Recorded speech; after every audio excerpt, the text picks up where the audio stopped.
Olá, eu me chamo Sadna, eu tenho 28 anos, sou enfermeira de formação, faço parte do corpo docente de Senac Anápolis, estou participando do processo seletivo de ensino profissionalizante.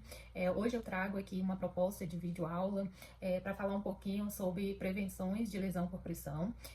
E os cuidados da enfermagem, né, no qual eu trago aqui para vocês o que é lesão por pressão, como que se classifica a lesão por pressão, fatores de risco de lesões por pressões, né, gravidades e os cuidados básicos aí, né, da enfermagem atuando com essas lesões, né. Então vamos partir do início, né, lesão por pressão. A lesão é qualquer rompimento, né, da nossa integridade da pele. A pele é o nosso maior órgão, né, do corpo humano. E aí nós temos camadas nessa pele, do qual, quando se há o rompimento, se traz, né, uma definição de terminologia de lesão. Rompeu ali a integridade daquele tecido, né? E quando eu falo lesão por pressão, que antigamente se trazia a terminologia de úlcera por pressão, né, é uma lesão ocasionada devido a uma pressão. Né? Então, devido a um peso ou a um longo período, né, na mesma posição, e a temperaturas, né, a umidade, né, desidratação, tudo isso vai ocasionar aí uma lesão, né? E aí terminologia, nós identificamos como lesão por pressão, tá? E aí, falando-se de lesão por pressão, hoje faz parte das 5 metas internacionais da segurança do paciente, né, que é a prevenção de lesão por pressão, porque hoje os maiores pacientes do qual se apresenta com lesões por pressões são aqueles pacientes em estados críticos, né? Pacientes hospitalizados, pacientes frágeis, né? Idosos, cadeirantes, porque na maioria do tempo esses pacientes permanecem na mesma posição, né? Permanece ali pressionando a sua pele, né? Em alguns pontos, que daí eu vou falar um pouquinho para vocês quais são esses pontos que trazem mais o risco, né? De desenvolver uma lesão aí no corpo humano. E aí, então, por isso se traz, né? A interessante ideia das 5 metas internacionais, do qual a prevenção de lesão por pressão faz parte, né? Por quê? Porque a gente precisa garantir a integridade física e o bem-estar do nosso paciente. E aí, trazendo para a classificação de lesão por pressão, nós identificamos que nós temos 4 estágios, né, para eu poder classificar essas lesões, e adicionando mais 2 estágios, que aí o estágio 1 é quando eu tenho ali a fase inicial daquela lesão, né, ainda não tenho o rompimento daquela integridade da pele, do tecido, mas eu já tenho apresentações de que dali já possa desenvolver uma lesão, uma ferida, né, porque eu fico pressionando muito tempo aqui, e aí vai ocasionar o quê? Vermelhidão, né, vai ocasionar uma temperatura mais quente, né? Vai começar a demonstrar características de que está irritando, de que está querendo romper a integridade da minha pele. Então, essa fase inicial, do qual nós temos apenas apresentações visuais aqui, não é dolorosa, então não é muito perceptível. Por isso que na maioria das vezes, quando nós vamos identificar um paciente hospitalizado, um paciente acamado, um paciente que faz uso de cadeiras de rodas, um idoso, nós não identificamos nessa primeira fase, nesse estágio 1, porque é uma vermelhidão, então a gente pensa que é porque ficou um pouquinho ali, né, pressionando, já desaparece, né, assim, na maioria das vezes.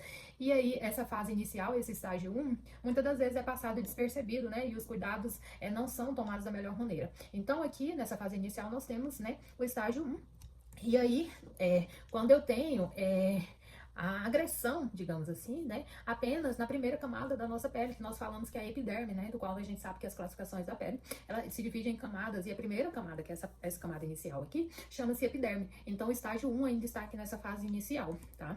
E aí, falamos-se de estágios, e temos 4 estágios. O estágio 4 é quando eu já tenho ali o rompimento, né, dessa epiderme. Então, eu já vou alcançar o segundo tecido, a segunda camada da minha pele, que é a derme, né? Então, aqui eu já vou começar a ter bordas rompidas, né? Uma lesão, uma ferida visível, né? No qual eu vou ter a exposição aqui da derme, que é a segunda camada, né? Vai ter vermelhidão, né? Vai ter uma característica dolorosa, né? Não é uma dor muito significante, mas eu já vou ter aqui uma característica dolorosa. Eu já vou ter exudato, né? Que são os líquidos ali que possa sair dessas lesões, né? Então, a gente fala de exudato seroso, né? Porque eu acabei de romper a primeira camadinha, que é a epiderme, e eu já vou visualizar aqui a derme, tá? Então, essa parte que vai ter característica de vermelhidão, de um pequeno exudato aqui, que são os líquidos dessa lesão, eu vou chamar de estágio 2, né? Então, essa ferida, ela começou a evoluir, né? Pra priori. Então, ela já passou da fase 1 e já atingiu aqui a derme, né? Passou por 2 camadas da pele, então eu chamo de estágio 2.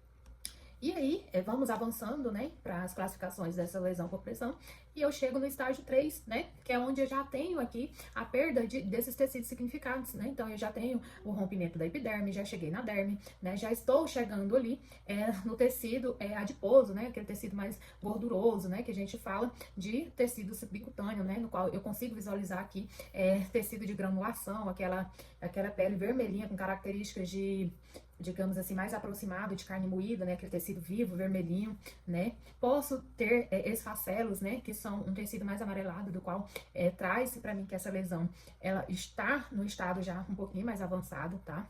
As bordas, é interessante a gente falar que umas bordas um pouquinho maiores, né, é uma lesão com característica mais profunda. Aqui eu ainda tenho, né, a presença de dor um pouco, né, então eu tenho uma ferida mais agressiva. Posso, em alguns casos, né, quando essa profundidade está mais extensa, em alguns casos eu posso ter a visualização aqui do tecido musculoso, né, posso, em algumas regiões a gente já pode visualizar tecido musculoso, tendões, ligamentos, cartilagem e ou, né, o tecido ósseo.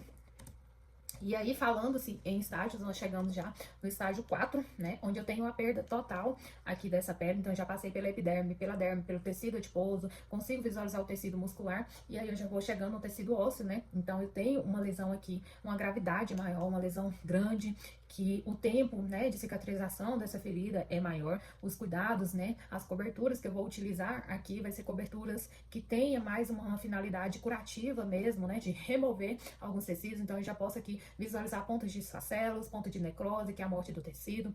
Possa ter bastante exudato, né, esse exudato com características com odor fétido, né, purulento, sanguinolento. Então, aqui eu já tenho uma lesão em estágio 4, uma lesão bem avançada, né, e é muito comum a gente pegar essas lesões mais profundas, mais extensas, com bordas totalmente irregulares aqui. Nas regiões ali mais características, na região coxígena, né, ali próximo do glúteo, próximo do bumbum do paciente. Então são umas posições aí de lesões que é mais identificada, tá? Eu posso ter visivelmente aqui exposição do tecido ósseo, né, de cartilagem, tendões e músculos. Então, quando eu chego nesse estágio dessa lesão, por pressão, que foi ocasionada devido à pressão ali na integridade, na pele daquele paciente, já está num estágio muito avançado. E aqui requer bastante cuidado, requer bastante atenção, requer conhecimento para eu aprender, classificar, identificar o que aquela lesão naquele momento precisa, né, quais as coberturas, qual é o tempo de troca desse curativo.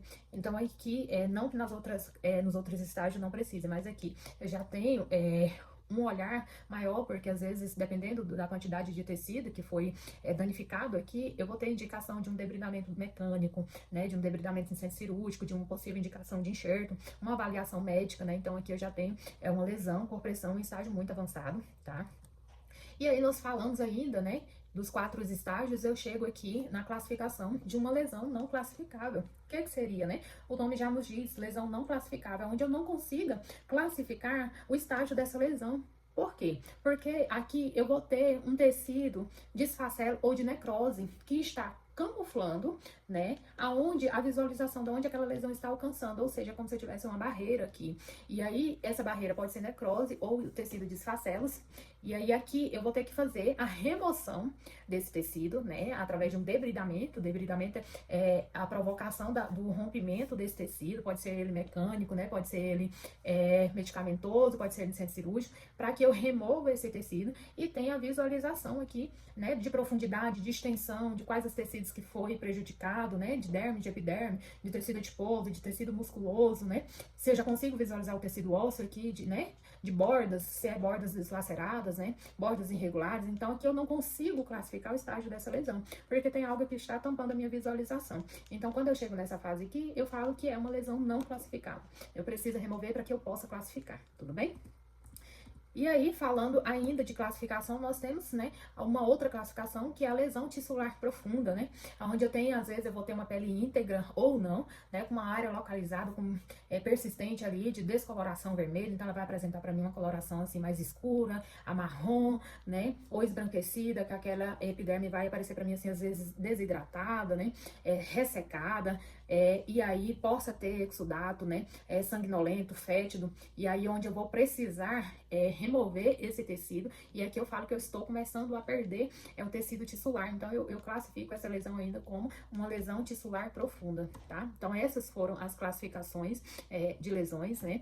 E aí agora eu vou falar um pouquinho também de lesões, que elas são classificadas como lesão por pressão, mas ela pode ser autoprovocada, não somente por pressão, mas por dispositivos, né? E ou por mucosa. Exemplo dessa lesão provocada por dispositivo. Um paciente em estado crítico, que está ali no leito da UTI internado, né? No qual ele faz o uso de um dispositivo de tracostomia, de sondagem, né? Até mesmo de um acesso, do qual esse dispositivo ocasionou uma lesão. E aí a gente classifica também essa lesão por pressão por dispositivo, né? E por mucosa, vou dar um exemplo aqui, geralmente aquelas pessoas que fazem uso do aparelho ortodôntico, né, para correção aí da arcada dentária, e esse aparelho autoprovoca umas lesões, né, que a gente classifica como afta, na região da mucosa desse paciente. Então, remove-se algum. Então, aqui eu vou ter também, né, uma lesão ocasionada por pressão, né, pressão essa através do dispositivo aqui, do aparelho ortodôntico, né, mas que vai ocasionar uma lesão na mucosa do meu paciente, que é classificada também como uma lesão por pressão. É claro que ela não vai ter, né, a gravidade de lesão em outras regiões do corpo desse paciente, mas não deixa de ser uma lesão por pressão e ela pode chegar aqui a uma lesão de até no estágio 2, né, de acordo com a sua classificação, né. E aí, falando-se, né, sobre os fatores de risco, o que pode levar um paciente, né, a ter essas lesões por pressões, né, nós temos classificação de 2 fatores, os fatores extrínsecos e os fatores intrínsecos, né, do qual esses fatores extrínsecos se entra, né, tempo de internação para aqueles pacientes hospitalizados, né, é um fator de risco muito significante, né, então o paciente que passa por um longo tempo internado ali, né, do qual ele não recebe os cuidados adequadamente, ele vai sim desenvolver lesão por pressão, tá? O fator de pressão, né, que é o principal causador dessas lesões, né, então o paciente recebe pressão em algumas localidades do seu corpo e vai desenvolver essas lesões, né. A fricção, né, então aquele movimento de fricção da pele, dos tecidos, né, até mesmo com tecido de roupa pode ocasionar essa lesão, né. A umidade, então, esses pacientes geralmente hospitalizados, pacientes acamados, pacientes idosos, que às vezes não têm uma mobilidade muito ali, né, que fica em cadeiras de roda, no ato da sua higienização, do seu banho, precisa estar 100% seco, né, então, se eu deixo umidade em alguns pontos, né, pontos esses estratégicos que pode ocasionar ali uma lesão por pressão, tá? E deficiência na mudança de decúbito, né, para os pacientes ou para aqueles pacientes acamados, né, domiciliados, né, eles vão ter uma certa limitação ali, né, a mobilidade, então esses pacientes precisam ter a oferta dessa mudança de decúbito ali, né, o que seria mudança de decúbito, né, a mudança da posição do paciente, né, então eu movimento o paciente, e aí eu vou trazer para vocês aqui, mas já vou precitar que essa mudança de decúbito, né, essa troca de posição de paciente, ela é indicada para que se evite, né, e precavenha contra as lesões por pressões a cada 2 horas, né, e vai ter pacientes que a indicação é de menos tempo, porque às vezes um paciente demasiado, um paciente que tá com edema, tá inchado, né, então esse paciente vai ter paciente com fraturas extensas, né, paciente que tá com retenção de líquido, ele vai ter indicações de mudança de decúbito em menos tempo, né, então a gente precisa estar o tempo todo monitorando e avaliando esse paciente, tá? E os fatores intrínsecos, né, é o estado nutricional e o peso do paciente, do qual influencia muito. A gente sabe que um dos fatores de risco é aqueles pacientes obesos, né, acima do peso, do qual, quando eles ficam posicionados na mesma posição, deitados ou sentados, né, o sobrepeso vai aumentar aquela pressão ali, vai desenvolver a lesão por pressão, né. Então, esse estado nutricional, o paciente precisa estar muito bem hidratado, né, para evitar edemas, retenções de líquidos ali, né, para ter uma circulação mais adequada, tá? O fator de idade, então hoje os fatores de idade aqui é mais para idosos, né, porque idosos têm já a certa limitação de mobilização ali, né, de mobilidade, então é um fator de risco muito importante. Tipo de pele, né, então aquela pele muito seca, desidratada, já tem ali, né, a indicação de um fator de risco para que se aumente o risco de ter lesões por pressão, então o paciente precisa estar com a pele seca, né, e 100% seca que eu falo, né, não pode ter umidade, mas essa pele precisa estar hidratada o tempo todo, né? Algumas patologias crônicas, né, que possa também ter o risco de aumentar essas lesões por pressões, por exemplo, no caso do diabetes, né? O paciente, ele já tem ali uma certa deficiência de cicatrização da sua pele, né? Então, dos seus tecidos devido a essa patologia.